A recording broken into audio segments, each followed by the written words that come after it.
Estamos en el libro de Samuel, segunda de Samuel, y el título es ese: Dios es la roca. Esto es un paisaje, ahí se ve una roca bastante alta, ¿no? En una especie de abismo, y ahí una persona muy tranquila se la ve, ¿no? ¿Sí? Bueno, el que tenga vértigo puede que estuviera un poquito temblando, pero ahí está. Hay dos pueblos, puedes ponerlos aquí en Cataluña, pueblos, dos pueblos. Sí. Mirad, ¿conocéis este pueblo? ¿Sabéis cómo se llama? Castellfollit de la Roca, sí, está allí en la comarca de cerca de Olot, en la Garrocha. ¿Y este otro pueblo lo conocéis? No. Siurana, sí. Este pueblecito está en Tarragona, ahí está el embalse de Siurana, ¿lo veis? Aquel de color azul, y este pueblecito no se ve toda la vista, el pueblo sigue un poquito más aquí. ¿Cuántas tormentas, lluvias habrá sufrido este pueblo, no? ¿Os imagináis? Desde los 1000 años que pueda tener ya de existencia, lluvias, vientos, ventiscas, tormentas, nevadas, ¿verdad? ¿Se ha caído el pueblo? ¿Por qué no se ha caído? Está sobre la roca.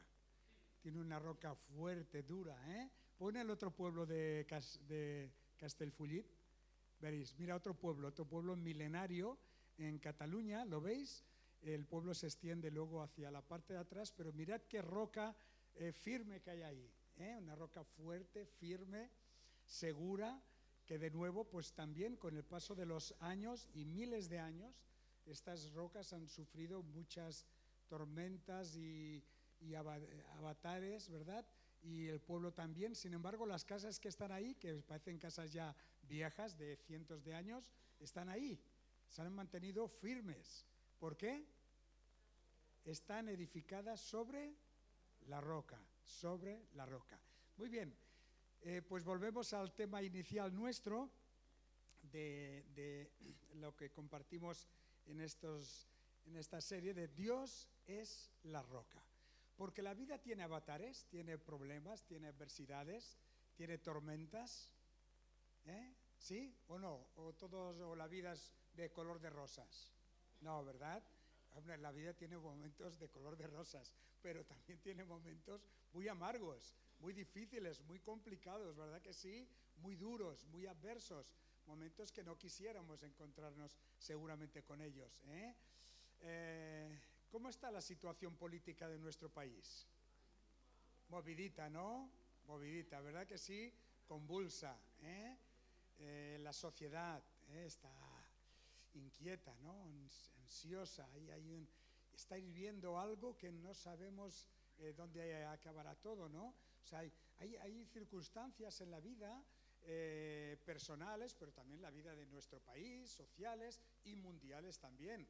¿Habéis visto cómo está la situación mundial también? ¿Vale? Estoy pensando que aunque hay pueblos que están sobre la roca, a veces recibimos noticias desagradables y tristes de pueblos que se han venido abajo sencillamente porque estaban construidos sobre un material de tierra, y grandes y fuertes inundaciones y lluvias los han arrasado, ¿verdad que sí? Así que el secreto de la vida y de la seguridad está en una roca, en edificar la vida sobre la roca. Jesús nos invitó a ello, nos invitó cuando Él dijo ahí en Mateo capítulo 7, al final del Sermón del Monte, versículo 24, ¿verdad? Dice, todo aquel que edifica su casa sobre la roca, ¿verdad? Es aquel que cree en mis palabras, oye mis palabras, las cree, las obedece, las vive. Porque esa fe en Jesús nos coloca en Él. Y Él es la roca firme, la roca eterna, la roca segura. Así que esta es la invitación que nos da la palabra de Dios. Y los pasajes que nos toca compartir en esta mañana de la vida del pueblo de Israel, menudo pueblo de Israel, y la vida sobre todo de la familia de David. Si esto da para una serie de Netflix, pero para 10 años, para no acabarse en 10 años. y otras series que se dan por televisión, ¿verdad? O sea, es una situación complicada. Entonces tenemos los capítulos, segunda de Samuel, los capítulos principalmente, por no irnos atrás, 13 y 14 de la vida de esta familia. Bueno, la vida de la familia de David fue un rey. ¿Conocéis a David? Washington, ¿tú sabes de quién fue el rey David? No, muy bien. Porque el rey David, os explico, vivió hace ya 3000 años. ¡Wow! ¿Lo sabíais? Que el rey David es una historia de hace 3000 años. 1000 años antes de Jesucristo, más 2000 años que nosotros vivimos después de Jesucristo, sumamos y son 3000 años. Claro, es lógico, Washington, que no conozcas a David si es que no vivías entonces, no habías nacido, y nosotros tampoco. Así que os sitúo, es la historia del pueblo de Israel. ¿Puedes poner un mapa de Israel, por favor? Bueno, un mapa de Israel lo tenemos. El otro, por favor. Bien, ahí tenemos. En la parte roja tenemos ahí el mapa de Israel, el estado de Israel. Egipto está aquí a la izquierda, aquí a la derecha es Arabia Saudí, un poquito más arriba está Siria, allá en la costa está Líbano, aquella parte amarilla del final es Turquía, bueno, Irán, Irak, donde pone Persia es Irán, o sea, veis que es un lugar geográfico que existe. Y hace 3000 años existió allí el pueblo de Israel, y durante miles de años, y el rey David con toda su familia. El rey David era el rey de este pueblo y vivió durante 75 años, una vida intensa, arriesgada, alegre y dolorosa a la vez también. Era un rey que para poder establecer un reino fuerte tuvo que vencer ¿a quién? A sus enemigos, claro. Cualquier reino, cualquier estado, cualquier país que quiera estar seguro, fuerte, tiene que vencer a sus enemigos, y David fue victorioso en sus enemigos, nunca perdió una sola batalla ni la guerra. Entonces extendió sus conquistas y dominios sobre los pueblos de alrededor. Allí vemos Jerusalén, allí en ese puntito. La parte roja, más roja, es el Estado de Israel moderno, antiguamente no llegaba tan abajo, pero toda la parte esta así más rosada es la influencia del rey David y su reino, Israel, sobre los pueblos de alrededor. A la vez era un hombre con una gran sensibilidad espiritual.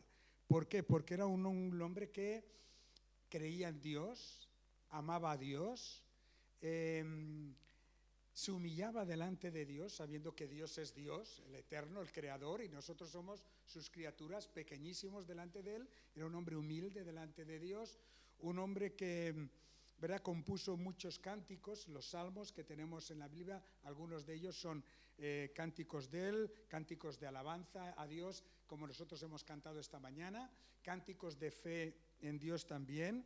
En otros de sus salmos expresaba sus vivencias, sus momentos de dolor, de luchas, a veces también esas caídas, esas culpas que uno siente porque sabe que ha hecho algo en contra de la voluntad de Dios, y también expresa su arrepentimiento.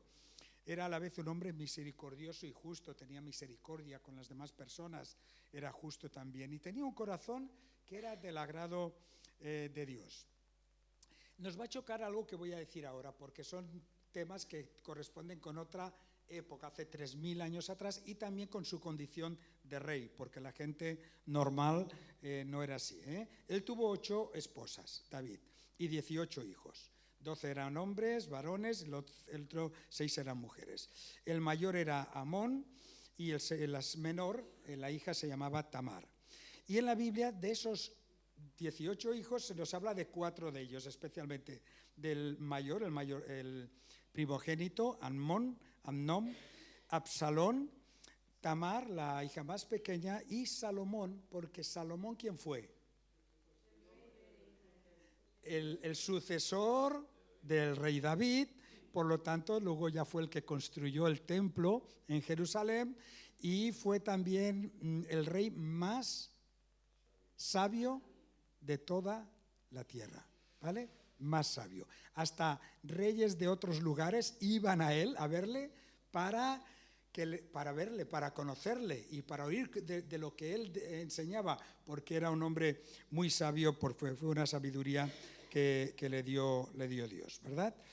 Bueno, entonces, en los capítulos que nos corresponden, estos capítulos 13 y 14, tenemos dos historias realmente duras, desagradables, que David como rey y como padre de estos hijos le dolieron enormemente, le destrozaron el corazón.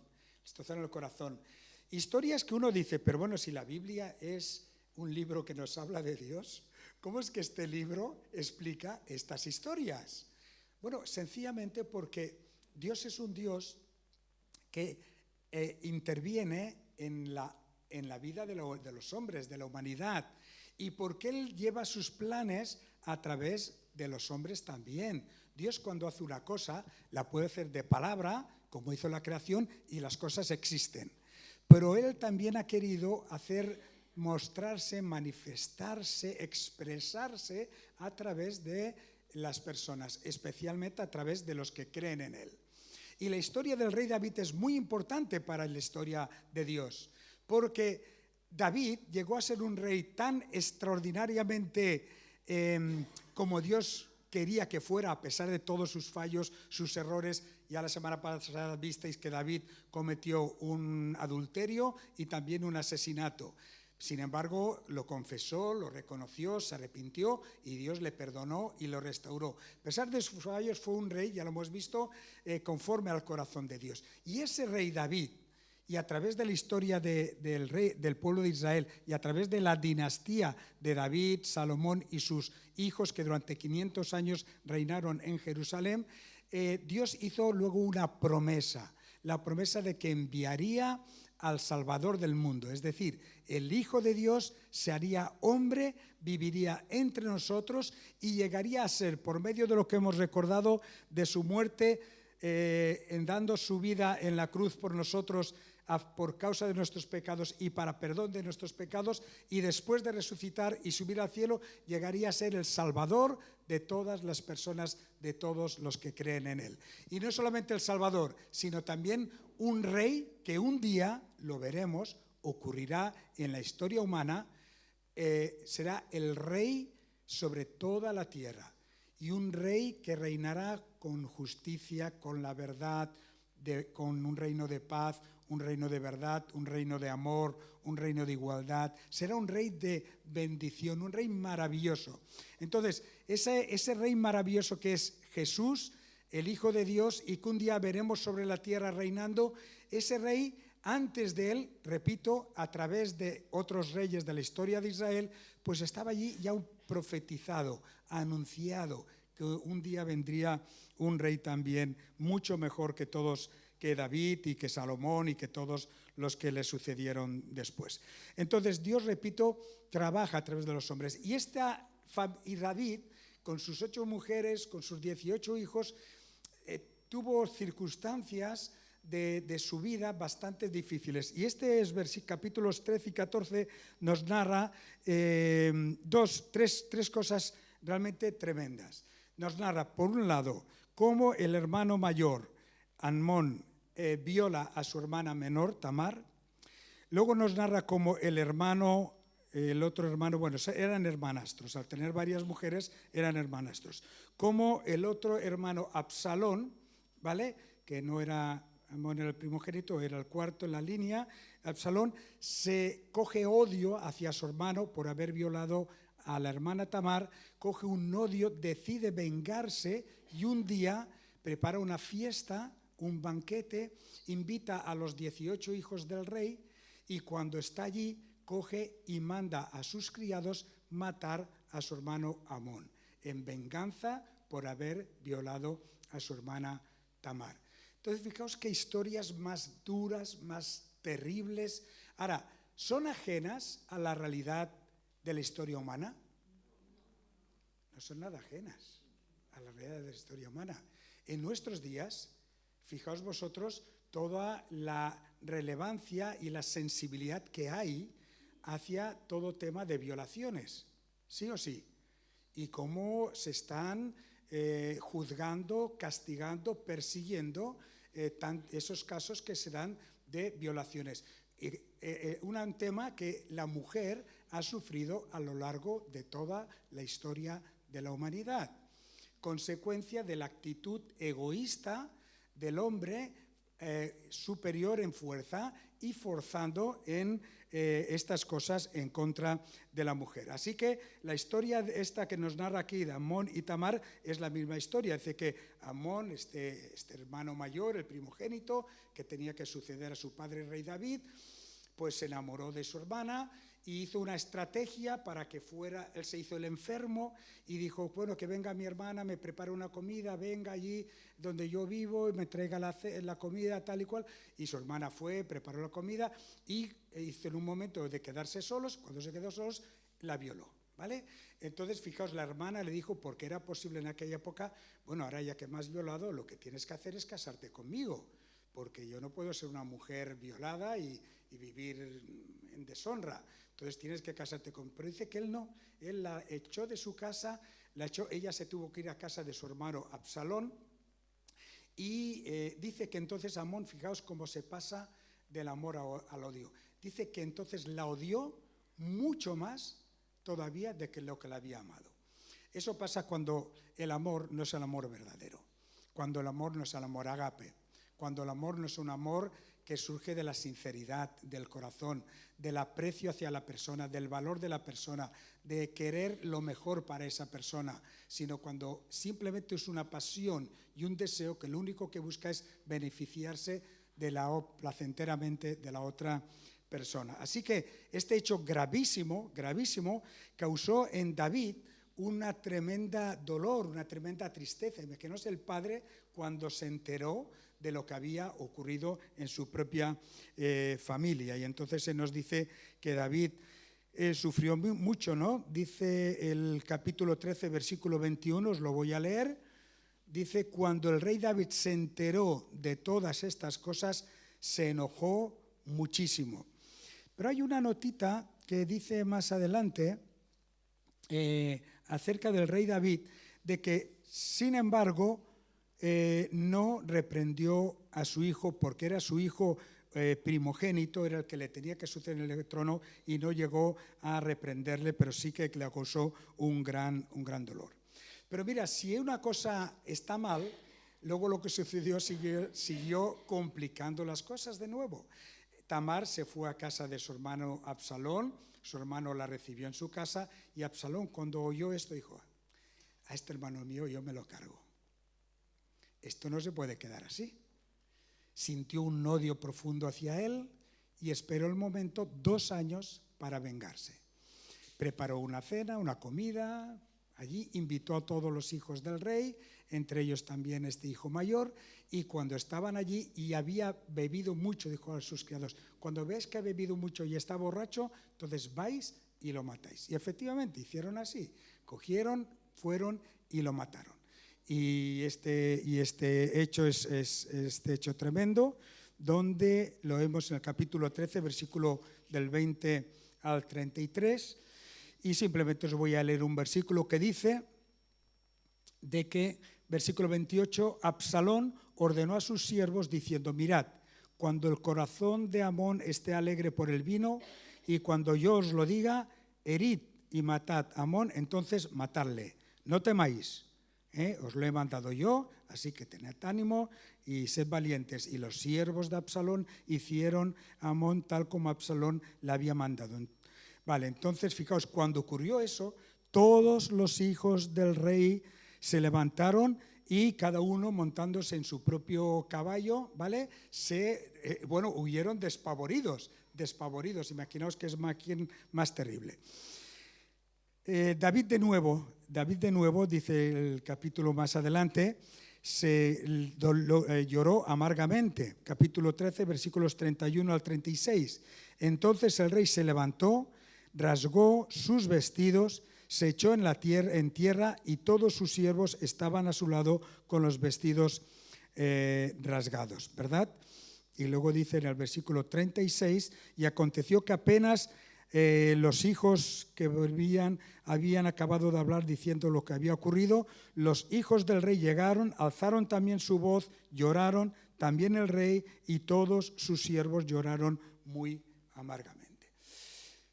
Dios es real, Dios es un Dios que lo sabe todo, ¿sí? ¿Lo ve todo? ¿Sí? ¿Se acuerda de todo? ¿Sí? ¿Hay algo que se le pueda esconder?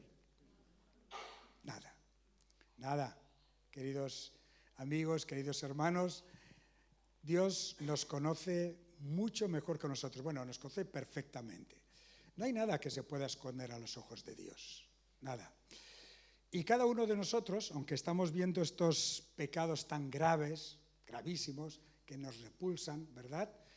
Sin embargo, pensemos que a los ojos de Dios todos hemos cometido faltas, todos nos hemos equivocado, todos hemos tenido malos pensamientos, malas intenciones, malos deseos, malos hechos también, ¿verdad? Y a los ojos de Dios dice la palabra de Dios que todos somos pecadores, todos, no se escapa ni uno. Ni siquiera estos que en algunas religiones dicen que son santos, nada, por muy santos que nosotros queramos hacer a las personas, a los ojos de Dios todos somos pecadores. Dice la palabra de Dios que todos hemos pecado, que todos nos hemos alejado de Dios porque el pecado principal es el pecado de rebeldía contra Dios, de desobediencia contra Dios, y que todos estamos en esta condición, perdidos, alejados de Dios y sin esperanza. Y cuando digo todos, es todos.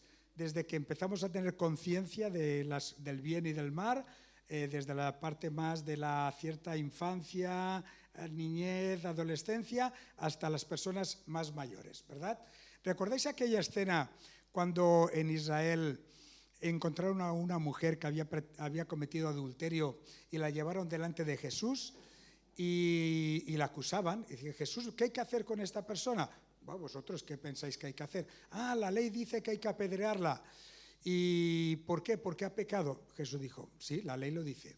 Pero mirad, el que de vosotros esté libre de pecado, que tire la primera piedra. ¿Tiró alguno la piedra? ¿Sabéis qué dice el relato bíblico? Que desde el mayor hasta el menor, todos se fueron. ¿Por qué empezó por los mayores? Porque cuanto más años, más culpa tenemos, más recuerdos malos tenemos, más cosas malas hemos podido hacer. Hasta el menor, hasta el que menos, todos se fueron. Todos, dice la Escritura, somos pecadores. David sufrió grandemente esta situación y luego lo que ocurrió a continuación, claro, Absalón, después de haber matado a su hermano, se tuvo que largar de Jerusalén, ¿verdad? ¿Tienes ahí algún mapa por ahí, por ejemplo? Vale. ¿Veis la parte del Mar Muerto, el río Jordán, arriba otro mar que hay allí pequeñito el lago? Tuvo que irse de Jerusalén, que es la parte principal que veis, hacia la derecha, hacia aquel río que veis por ahí que pone Mahanaim, por la zona aquella de allá, tuvo que huir el Absalón. Durante 3 años tuvo que marcharse fuera de Jerusalén. Al cabo de los 3 años, el rey David, como padre, ya había superado el duelo de su hijo primogénito, mayor, Amón, que había muerto. Ya se quiso reconciliar con su hijo Absalón, le mandó volver otra vez a Jerusalén y allí estuvo. Pero fijaos, al cabo de 2 años, este hijo, Absalón, se rebeló contra su padre y quiso usurparle el trono y quiso dar un golpe de Estado. ¿Os suena esto de un golpe de Estado? ¿Sí? Pasan algunas veces en la historia de la humanidad. Ha pasado, se da, está ocurriendo, ocurría hace 3.000 años atrás también. ¿Os dais cuenta? Ocurría hace 3.000 años atrás también Absalón. Y de nuevo David sufrió grandemente a causa de todas estas circunstancias de los hijos. Ahora, os explico esto por qué. O sea, mejor dicho, ¿qué interpretación le podemos dar? ¿O qué podemos ver detrás de estos hechos y de estas circunstancias? Pues lo que podemos ver, porque luego hay otros libros de la Biblia, como por ejemplo el libro de Crónicas, ¿verdad?, donde se nos muestra que en medio de todas estas circunstancias tan adversas, tan dolorosas, tan tristes para David como rey y como padre, él mantuvo su fe en Dios, mantuvo su fidelidad a Dios, mantuvo su amor hacia Dios, su confianza en Dios y su servicio para Dios, porque acudió siempre y en cada una de estas ocasiones a la roca. A la roca. ¿Te das cuenta? A Dios, que es la roca. Él acudió allí. Por eso él escribió en un salmo precioso, que lo tenemos aquí, y es Aros.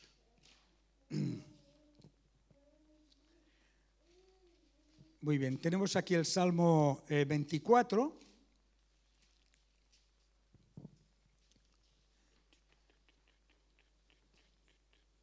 No, Salmo 18, Manel, no te despistes. Vale, mirad qué expresiones escribe David. Salmo 18, capítulo 1, versículo 1 al 3. Yo te amo, Señor, fortaleza mía. El Señor es mi roca, mi baluarte, mi libertador, mi Dios y mi roca en quien me refugio, mi escudo y el cuerno de mi salvación, mi altura inexpugnable. Yo invoco al Señor, que es digno de ser alabado, y soy salvo de mis enemigos. Así que vemos que David, en medio del peligro, en medio de la amenaza, en medio de la amenaza de su hijo que le quería quitar el trono, y que efectivamente David tuvo que marcharse también fuera de Jerusalén, otra vez al otro lado del Jordán. Es una escena tremenda. Dice que David iba subiendo la montaña, el monte de los Olivos, hacia arriba, descalzo, la cabeza cubierta, llorando, y todos sus hijos que la acompañaban también, su ejército que la acompañaba, todos iban en esta señal de dolor, de tristeza, de amargura, viendo la rebeldía de su hijo, una escena realmente conmovedora. Y David, en medio de esas adversidades y circunstancias, me enseña a mí, y quisiera que en esta mañana fuera algo que nos apropiásemos cada uno de nosotros, a seguir confiando en Dios.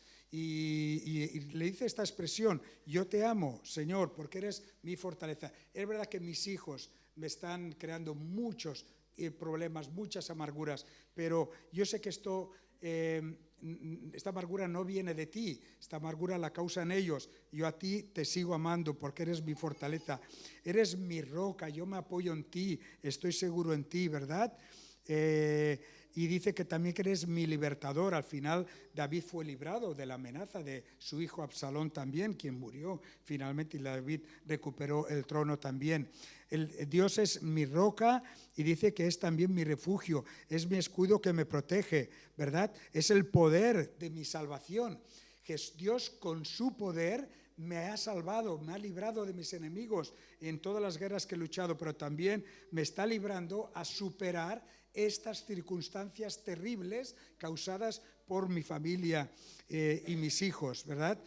Es mi altura, el Dios inexpugnable, es decir, Dios me coloca en una posición en la que puedo ver más allá de las circunstancias. Muy importante, ver más allá del momento actual, más allá del dolor, más allá de la tristeza, más allá de la amargura. Puedo ver el futuro, y sé que es mi futuro en las manos de Dios. Es un futuro donde Dios me va a consolar, me va a fortalecer, me va a animar, me va a guiar, me va a seguir bendiciendo, porque estoy en la roca firme y estoy en sus manos. Por eso invoco al Señor, le pido al Señor, acudo a Él, una actitud de humildad, una actitud de volcar el corazón delante de Dios, porque es digno de ser alabado. Y dice, y Él me salva de mis enemigos. Y Dios es ese Dios salvador, ese Dios que tiene poder para traernos salvación en todo momento y en toda circunstancia. Dios es salvador por medio de su Hijo, el Señor Jesucristo, para salvarnos de la condenación eterna, salvarnos de nuestra condición de pecadores, salvarnos de este alejamiento de Dios, salvarnos de estar expuesto al juicio eterno de Dios y ser condenados por Dios eternamente. Y Dios nos salva de toda esa situación por medio de la fe en el Señor Jesucristo. Nuestros pecados nos alejan de Dios, pero la sangre de Jesucristo, hemos recordado en esta mañana, nos limpia de todo pecado. Así que esta confianza que tenemos, y por eso cada domingo celebramos con gozo y con alegría la mesa del Señor, mis pecados han sido perdonados por la sangre de Jesucristo cuando he creído en Él. Y si en esta mañana llegó una persona que todavía no ha acudido a Jesucristo con fe, para arrepentido, confesando sus pecados, sabiendo que es pecador y deseando el perdón de Dios, puedes hacerlo en esta mañana. Dios te invita, Dios te dice, cree en mí. El Señor Jesucristo dijo esas palabras: el que a mí viene no le echo fuera, el que cree en mí tiene vida eterna, y la sangre de Jesucristo nos limpia de todo pecado. Es un mensaje también de salvación, no solo para los creyentes, sino para aquellos que todavía no habéis creído en Jesucristo. Y hoy tenéis la oportunidad de oír de Él, de saber que Dios ha hecho ha enviado a Jesucristo por amor a toda la humanidad, por amor a ti, por amor a mí, que Dios ama y Dios te ama, y en ese amor de Dios se ha sacrificado dando a su Hijo para nuestra salvación. Dios nos ama. Dios, fijaos que cuando Absalón se marchó 3 años huyendo porque había matado a su hermano y su padre muy enfadado con él, al cabo de 3 años su padre le invitó a volver a Jerusalén, y cuando llegó lo recibió en su palacio y lo besó. Y lo besó, dice la Escritura. Como hizo Dios, como hizo el padre con el hijo pródigo. ¿Os acordáis? El hijo pródigo, la palabra pródigo es malgastador, derrochador. El hijo que cogió toda la fortuna que le tocaba, la derrochó, la malgastó, y cuando estaba totalmente arruinado, volvió otra vez a la casa de su padre arrepentido, confesando sus pecados, pidiendo perdón, y el padre le recibió con un abrazo y con un beso también. Y así es como Dios recibe a todas las personas. Jesús dijo: el que a mí viene no le echo fuera.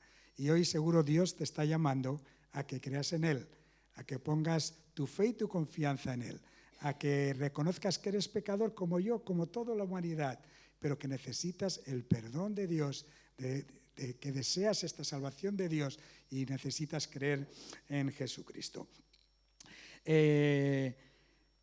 Por eso dice también en otro texto de la Escritura, en Isaías capítulo 26, acerca de que Dios es nuestra roca. Esto dice,